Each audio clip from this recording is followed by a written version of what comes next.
que contestar. Filosóficamente se demostró por los grandes filósofos como Kant hace algunos siglos en Europa que a través de la razón se podía contradecir la misma razón filosóficamente. Entonces, ¿en qué tiempo nos encontramos tan caótico? ¿Existe alguna razón bíblica para que podamos juzgar nosotros qué tan cerca estamos realmente del fin? ¿Podemos afirmar con la Biblia que será dentro de 5 años, 10 años o 50 años este fin que la Biblia profetizó? Y la respuesta es claro que sí, absolutamente, porque Dios no nos ha dejado en tinieblas. Esta es la razón por la cual continuamente el Nuevo Testamento nos dice: velad y orad, que cuando el Señor venga no te encuentre así. La parábola de las vírgenes, que 5 tenían aceite, 5 no tenían aceite, que es el Espíritu Santo. Vino el Señor y se quedaron, porque tenían la Biblia, pero sin el aceite, sin el Espíritu Santo. O sea, no eran salvas realmente. El último mensaje a la iglesia de la Odisea, Apocalipsis capítulo 3. He aquí estoy a la puerta y llamo. Una iglesia que se decía cristiana y no tenía Cristo. Virgen del Socorro. He aquí estoy a la puerta y llamo. Cristo llamando a esta iglesia que lo dejaran entrar. ¿Cuántas iglesias que se dicen cristianas y tienen entretenimiento y tienen esto y tienen el otro, pero no tienen a Jesús? Increíble. Y de estas 7 iglesias del Apocalipsis, 5 son llamadas a arrepentirse. Démonos cuenta, damas y caballeros, santos de Dios, que esto es algo serio. Y si Cristo no llega hoy, ahorita saliendo, o mañana, o dentro de 12 días, o el próximo año, va a llegar a tu vida, tal vez hoy saliendo, si tú te mueres. Y tú puedes en cualquier momento caer muerto de un ataque cardíaco, te puede atropellar un carro, una bala perdida, una embolia cerebral. Llegas al médico: oiga, yo tomo vitaminas, me siento sano, discúlpeme, la radiografía dice que usted tiene cáncer y tiene usted una metástasis de cáncer donde ya se ha extendido y le doy 6 meses de vida. Y de repente todo en tu vida cambia de la noche a la mañana, cuando sabes que tienes días para enfrentarte con Dios como tu juez. Y tus planes que tenías, y tus proyectos que tenías, y todas las cosas con las que tú soñabas, de repente se reducen a la nada, por la realidad que todos nosotros queremos ignorar. Nos tenemos tarde o temprano que morir. Y la muerte no respeta a niños, ni jóvenes, ni tercera edad, ni cuarta edad, ni quinta edad, si es que existen. Entonces, estamos en un mundo muy incierto, donde vamos a tratar a través de esta serie a investigar, y ojalá le pido a Dios que todos ustedes en esta mañana hayan traído su Biblia. Porque los que no trajeron su Biblia y los que siguen acostumbrándose a ir a la iglesia, porque aquí se pasan de vez en cuando en las pantallas versículos y no entiendes que la tienes que tener en tus rodillas, en la iglesia el domingo, hojearla, buscarla y checarla, no vas a tener realmente la bendición que Dios quiere darte. Porque ya es una costumbre que llegan a la iglesia sin Biblia. Imagínense el partido América-Chivas sin pelota. ¿Cómo puede un partido de fútbol jugarse sin pelota? Y venir a la iglesia sin Biblia es como venir a un partido sin pelota. Muy bien. Antes que nada, veamos en primer lugar que Dios ha establecido un patrón profético bíblico. Dios ha establecido un patrón que va a gobernar toda la historia, como lo vamos a comprobar, desde el principio de la creación de los 6 días y el 7º descanso, hasta que Jesucristo regrese. Este patrón, por eso era importante y les pedí que trajeran su Biblia porque lo vamos a ver en la Biblia, ha influido al ser humano en muchas generaciones y en muchas épocas de la historia. El patrón que voy ahorita a compartirles, porque es el patrón de las semanas de su calendario. De las semanas en plural de su calendario, como un recordatorio de que Dios es el creador y el diseñador del tiempo. Nos va la Biblia a revelar que Dios tiene un plan perfecto para el universo, un propósito específico, y está compuesto y basado en este patrón de los 6 días y el 7º de descanso, que se convierte en Israel. Tenía Israel días de años y días de semanas. Y nosotros estamos apenas comenzando a penetrar en el mundo de la mente de Israel para descubrir, ¿verdad?, que por qué dijo Dios en el Salmo y en 2 de Pedro 3, un día es como 1000 años y 1000 años es como un día. Veamos pues nosotros este patrón de Dios. Cuando Dios creó al mundo, lo creó en una semana. La semana de la creación.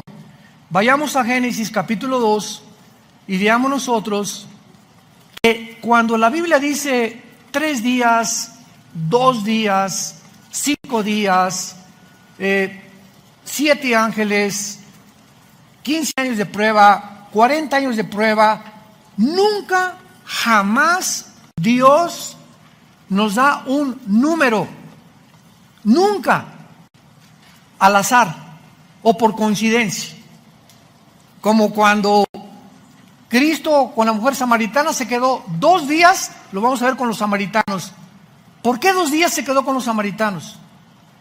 ¿Por qué cuando le hablaron a Jesús, Juan 11, ha muerto Lázaro? Jesús esperó 2 días. Otra vez se vuelve a repetir, lo vamos a ver más adelante. Pero siempre que vean ustedes días o números, tienen un simbolismo profético. Porque Dios no pone nada más porque 4 o 5, no. Cada cosa que Dios pone en la Biblia tiene un simbolismo y un significado más profundo de lo que nos podemos imaginar. Vemos nosotros pues que en el capítulo 2 del Génesis dice: fueron acabados los cielos y la tierra y todo el ejército de ellos. Cuando la Biblia menciona el ejército, está hablando de los serafines, querubines, los ángeles y los hijos de Dios. La familia espiritual que Dios tiene en el cielo y que muchos de ellos se rebelaron contra Él. Y que esos que se rebelaron contra Él, que se les llama los hijos de Dios, cuando Babel se juntaron en Babel, Génesis 11, para decirle a Dios: no queremos poblar la tierra, desobedecer el mandamiento, dispérsense y poblen la tierra. Dios confunde sus lenguajes y dice Deuteronomio 5 y Deuteronomio 32 del 8 al 9 que ahí de Babel hasta nuestros días Dios le entrega a los principados satánicos las naciones del mundo para gobernarlas. Y cuando llegamos a Daniel capítulo 10, ahí encontramos claramente que la Biblia nos revela que en los tiempos de Daniel, el principado de Grecia y el principado de Persia eran 2 principados satánicos que controlaron el imperio griego y el imperio de los medos persas, el imperio de los romanos, de los babilonios, de los asirios, de los egipcios. Dios entrega todo esto a los poderes del mal. Y al mismo tiempo que Dios entrega a las naciones, otro capítulo después, en el capítulo 12 del Génesis, Dios llama a Abraham. Y entonces dice Dios, voy a hacer una nación para mí. Todas las naciones están infiltradas de dioses paganos, de idolatría, de hechicería, de brujería, como tú le quieras llamar. Voy a formar una nación que pueda, en medio de todas las naciones, dar testimonio de que yo existo, de que yo soy el único Dios verdadero. Y por eso Dios escogió a Israel. Y entonces pasa el tiempo y esa nación que Dios escoge para Él se pervierte también. Y se van tras los dioses Astoret, ¿verdad? Y Artemisa, Moloch, y a todos los dioses babilonios, a los dioses filisteos, etcétera, etcétera. Y entonces Dios le dice a Israel, me divorcio de ustedes. Así acabó Dios divorciado de Israel. Y ahí te ves, nos vemos al ratito. E introdujo Dios en su plan a nosotros la iglesia. Y en el día de Pentecostés, ¿por qué creen ustedes que el fenómeno fueron las lenguas?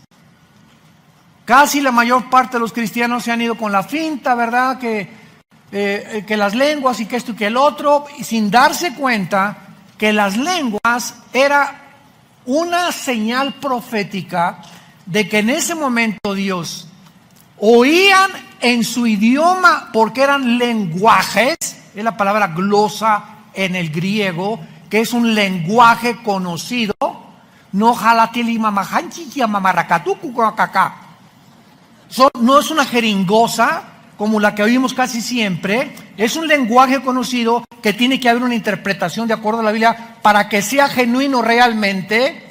Y en ese momento el idioma hebreo iba a las naciones y en su idioma judío escuchaban el evangelio. Lo que confundió en la Torre de Babel, Dios lanzó una campaña ahora para la conquista de las naciones y nos mandaba a nosotros, a esas naciones entregadas al paganismo y a los dioses, ser predicadas y conquistadas por el mensaje del evangelio. Id, Atlanepantla, eso dice. Lleguen hasta Tlacomulco. Id al mundo. Comiencen en Jerusalén, Samaria y hasta el último de la tierra.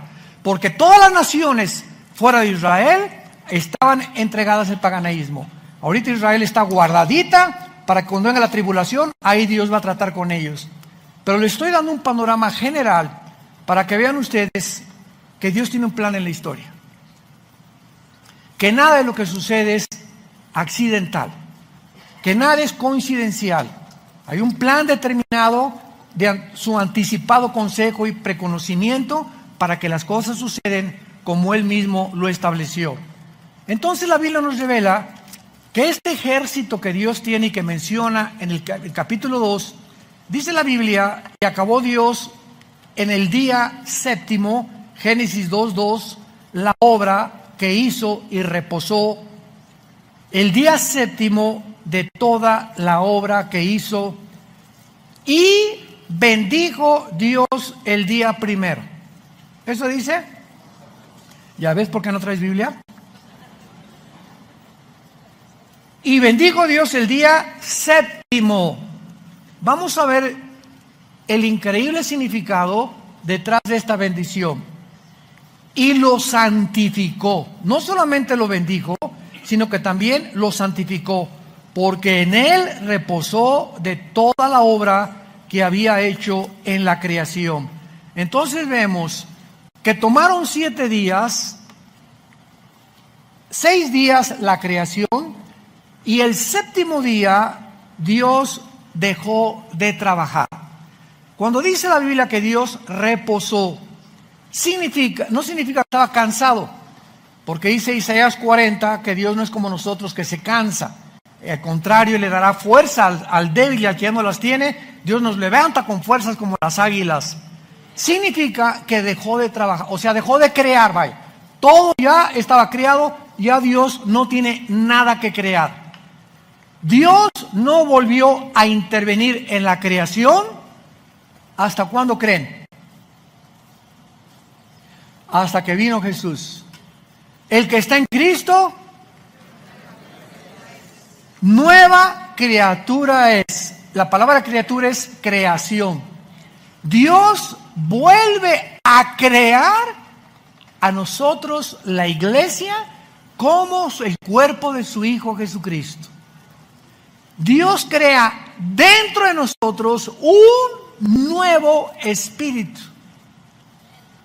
Somos una creación interna, el cristiano que ha recibido a Cristo, donde todas las cosas comienzan a ser nuevas, lo que comienzas a ver, lo que comienzas a comprender, lo que comienzas a oír, tus intereses por el mundo, la forma como tratas a tu esposa, cómo ves tus negocios, todo es una revolución, el nuevo nacimiento.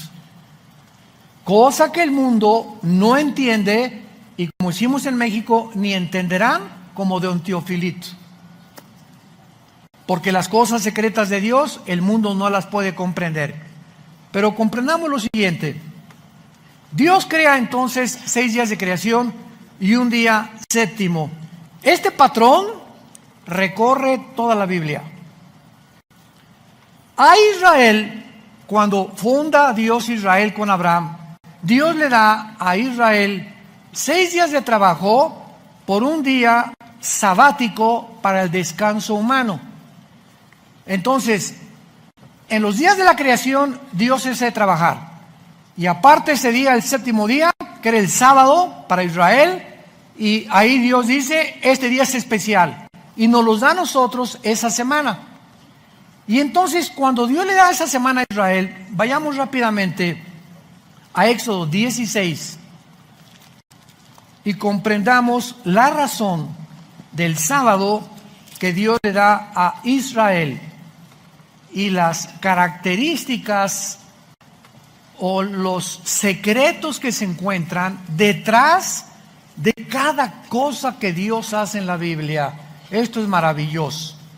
Y Éxodo 16, versículo 22 en adelante. En el sexto día recogerán doble porción de comida, 2 gomerés para cada uno. Y todos los príncipes de la congregación vinieron y se lo hicieron saber a Moisés. Y él les dijo, esto es lo que ha dicho Jehová. Mañana es el santo día de reposo, o sea, el séptimo, ¿verdad? El reposo consagrado a Jehová, lo que habéis de cocer, cocedlo hoy. Y lo que habéis de cocinarlo, cocinarlo. Y todo lo que os sobrare, guárdenlo para mañana. Ellos lo guardaron hasta la mañana según lo que Moisés había mandado y no aguzanó ni hendió. Dios tenía tanto interés de que les taladrara el pensamiento a los judíos de que ese día, el sábado, era tan importante para él que cuando no tenían de comer, les mandó el maná y les dijo, ahí los probó Dios para ver si lo tenían bien taladrado y tenían sus convicciones profundas. Durante 6 días recoge el maná, recojan el maná. Las personas que recojan y digan, híjole, pero ¿nos alcanzará para mañana? ¿Y si se me pudre hoy? No. A ver, vieja, échale aquí, guárdalo aquí, unas bolsitas de plástico, unos doggy bags, y vamos a llevárnoslos aquí por si nos echa a perder. Los que amontonaban para el sábado, dudando que Dios no los iba a proveer, se les pudría y se les echaba a perder. ¿Cuál era la razón por la cual se les echaba a perder? Porque Dios, vamos a ver primero la salud. Nunca se han preguntado ustedes, señores ateos que nos ven por la televisión o si los hay aquí presentes, nunca se han preguntado quién inventó la semana de 7 días.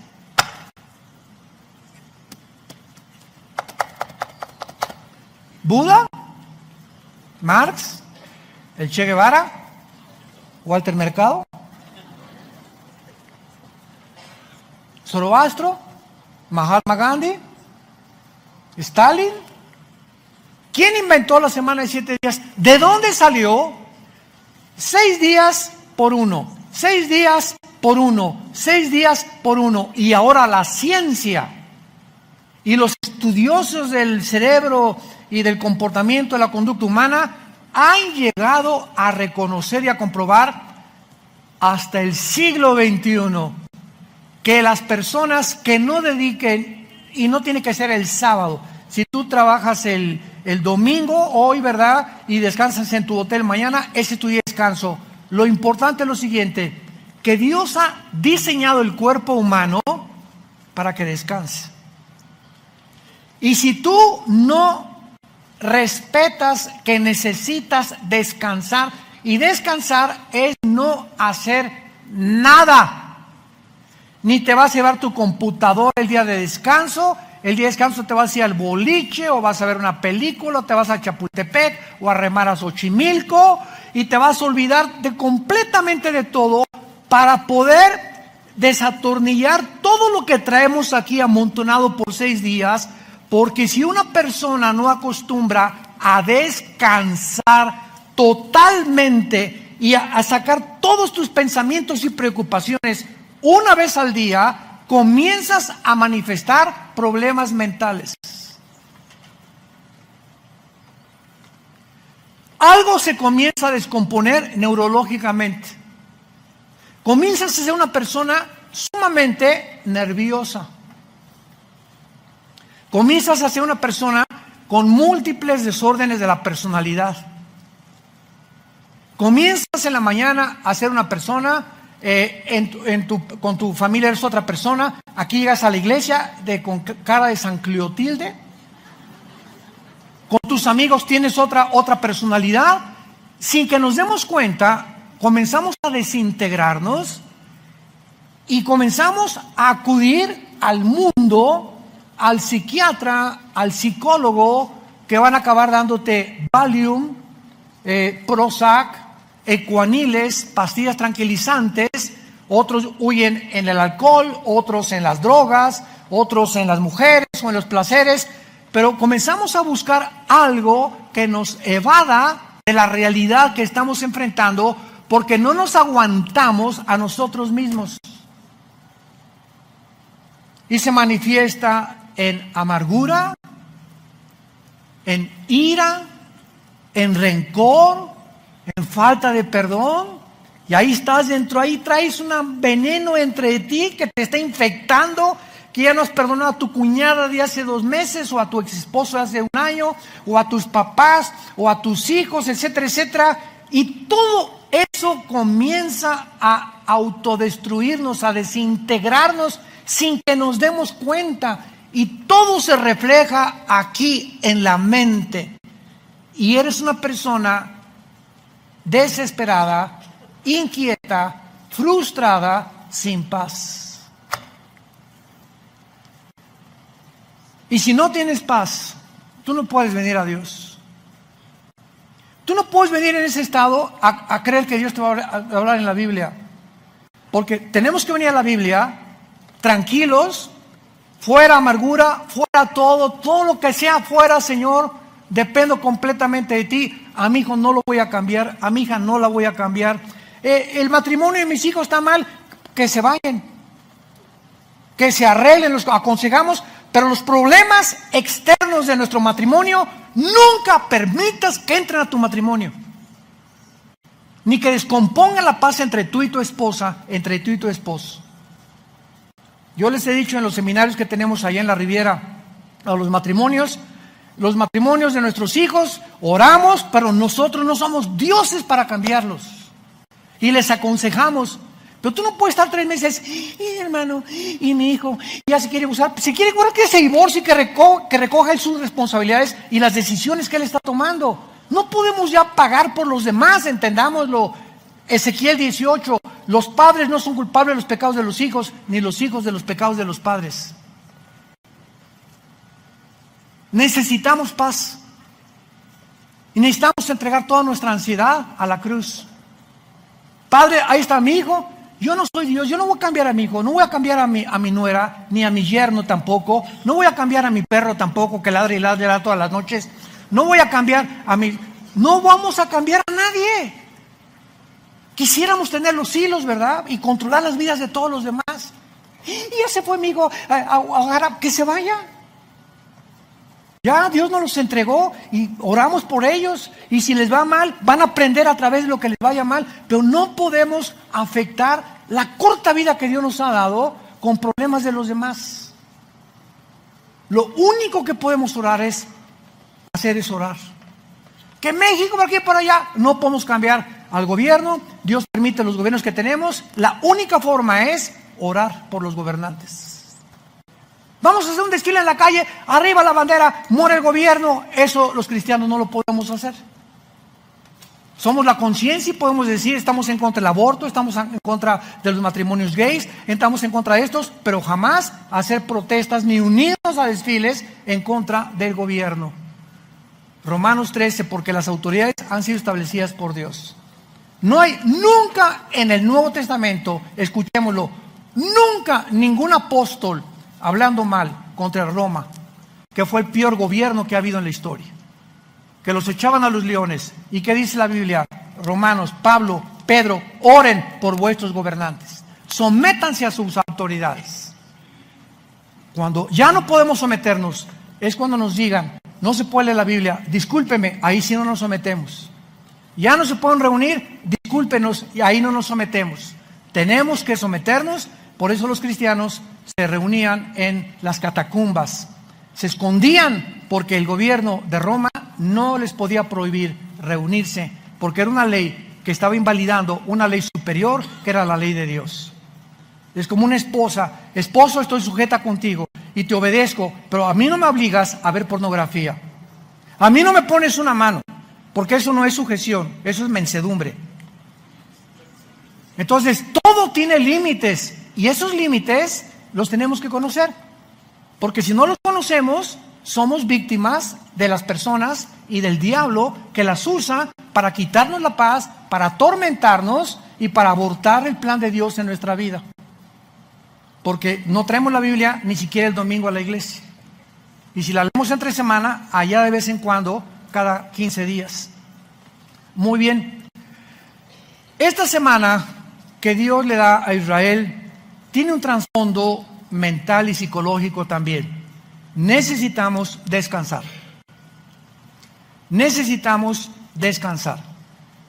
Acostumbra, disciplínate un día a la semana, no hacer nada.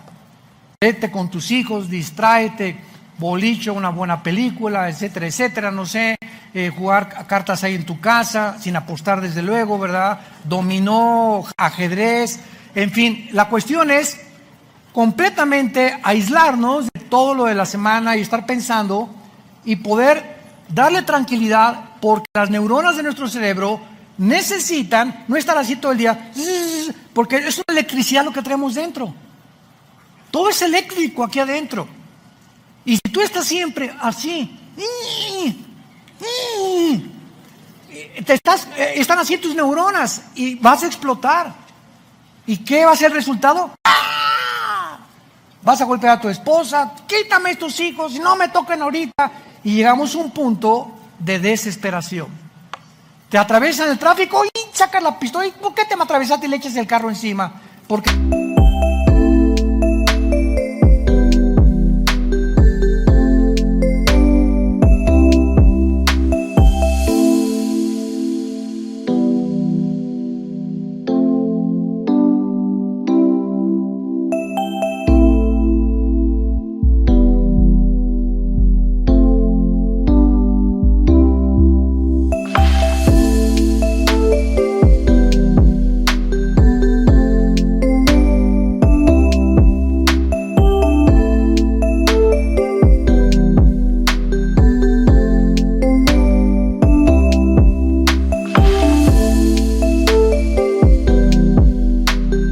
que dentro de ti traes un volcán. ¿De dónde viene ese volcán? Que no has podido frenar tus emociones porque necesitas descanso. Qué increíble que pueda estar la raíz en esa falta de tranquilidad que no tienes. Porque tú has creído que el trabajar, no, como los japoneses, noche y día, noche y día, noche y día, ese es un hombre de trabajo. Es un bruto, diría mi abuelita. Muy bien. Ahora, este principio de los 7 días por un descanso, Dios se lo dio a Israel. En el Nuevo Testamento jamás se vuelve a mencionar el Shabbat. Nunca. Se menciona en los evangelios que estaban bajo la ley, pero de los Hechos al Apocalipsis, Hechos capítulo 14, 1 Corintios capítulo 16, los apóstoles dejaron el sábado, el séptimo día, y ahora a la iglesia, Israel es una entidad y la iglesia es otra entidad. A Israel el séptimo día, a nosotros el primer día. ¿Qué es hoy? El domingo. Es el primer día de la semana. Y vemos nosotros que los apóstoles comenzaron ya a reunirse, Hechos 14, 1 Corintios 16, el primer día de la semana. ¿Por qué? Porque Cristo resucita el primer día de la semana, inaugurando la época de la gracia. Y el Espíritu Santo viene en Pentecostés, el domingo también, el primer día de la semana. Entonces, vemos la diferencia nosotros en lo que significaba para Israel y en lo que significa para nosotros. Pero aquí hay algo extraordinario. Dios le da a Israel el patrón de la semana de años, que se llama el Shemitah, si lo quieres apuntar en el hebreo, o que es conocido también como el jubileo. En otras palabras, todos los esclavos, todos los siervos, y cuando hablamos de esclavos en la Biblia, por la mala interpretación y la mala comprensión que la gente tiene, es que la Biblia tenían esclavos. La palabra doulos, se escribe doulos en el original, no significa una persona que tienes para humillarla, como lo hicieron en Estados Unidos con los afroamericanos, ¿verdad? Que los latigueaban, y un esclavo, creemos nosotros que tú vas a hacer lo que yo quiera y tu esposa es mía, o lo que, etcétera, etcétera. Eso es la esclavitud completamente llevada al extremo. La palabra doulos significa sirvientes domésticos. Tenemos nosotros aquí en Toluca una muchacha que nos va a cocinar, es nuestra sirvienta doméstica, y la tratamos, se sienta a desayunar con nosotros también, la tratamos como un ser humano, tratamos de velar que esté bien, etcétera, etcétera. Hay choferes en Villanueva para el Mundo, hay secretarias. Todo aquel que presta un servicio es una persona que se le llama siervo, y el más grande de todos fue Jesucristo. El creador de los cielos baja al mundo a servirnos y a desbaratar el concepto que se tenía, que la persona que sirve entonces es mayor que los que le sirven. Y Jesús dice, no, el más grande es el que sirve que el que es servido. Y yo he venido para servirlos a ustedes, y el mayor entre ustedes es el que sirve a los demás. Nosotros los pastores, cuando buscamos personas a quienes darles responsabilidad,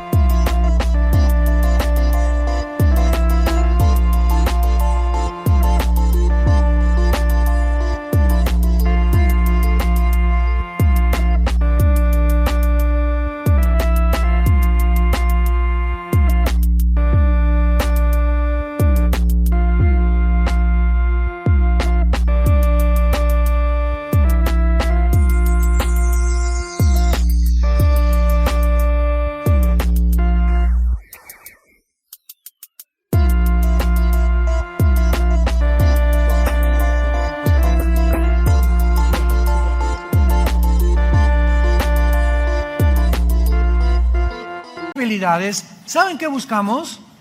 No buscamos nunca talentos. No, este hermano es esto y esta hermana es esto, por aquí por allá.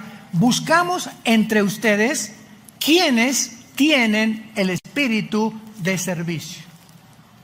Quienes vienen a cargar las sillas, a despolvar, a cargar esto, a colocar, a meterse en el staff, a hacer servicios en los baños que aparentemente no los haces tú porque eres Pirruration. El hermano Pirruris no se puede lastimar ni ensuciar las manos. ¿Qué se han creído que yo vengo? ¿Sabes una cosa? Jesús se hincó a lavarnos los pies. Se hincó a lavarnos los pies. El creador de todas las cosas. ¿Es suficiente ese ejemplo para que te sigas creyendo Piruration? Muy bien. Vemos nosotros entonces en Éxodo capítulo 21, versículo en penúltimo lugar, 21:2. Si comprares siervo hebreo, 6 años servirá, mas al séptimo saldrá libre de balde. Todo esclavo o todo sirviente o todo empleado doméstico nada más podía, no de por vida, solamente 6 años debía de trabajar. Y el amo le debería decir: Pancho, ya llevas 6 años conmigo, ahora eres libre para hacer lo que tú quieras. Si quieres seguir trabajando conmigo, lo puedes hacer, pero ya no tienes la obligación de servir en mi casa. Se llamaba el Shemita. Y a los 50 años, después de cada 49 años, el año 50º era un día en el que se dejaba ir a los esclavos y se perdonaban las deudas. Si tú debías algo a alguien, no te las podían cobrar. Nadie dijo amén. No te conviene, ¿verdad? No, a mí que me paguen. Bueno, todo esto tenía un simbolismo tremendo. Ahora, es interesante que estos 6 días, que eran semanales, se convierten en 6,000 años. Porque estaba escondido dentro de la semana de creación, la semana de los años. Sígueme con cuidado. De Adán a Abraham, apúntalo, hubo 2,000 años.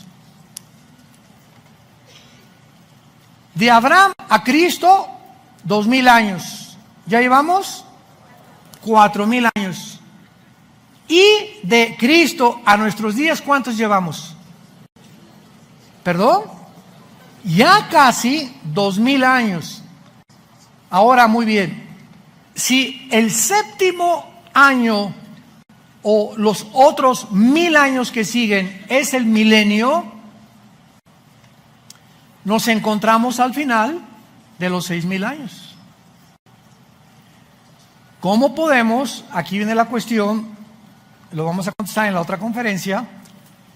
¿Cómo podemos nosotros comprobar, corroborar cuántos años llevamos? Porque el calendario se cambió. El Papa Gregorio cambió el calendario de los judíos lunar de 360 días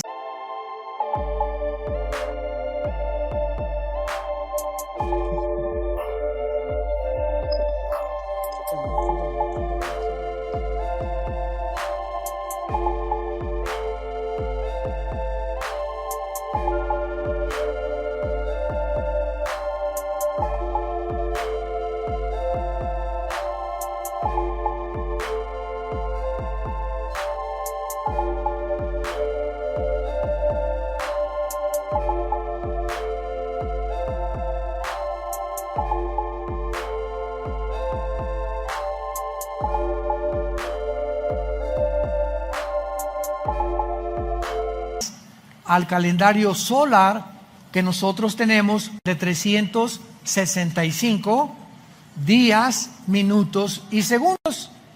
Entonces, en este cambio de calendario, recordemos que en la Biblia los años son de 360 días y cada mes se contaba con la luna llena.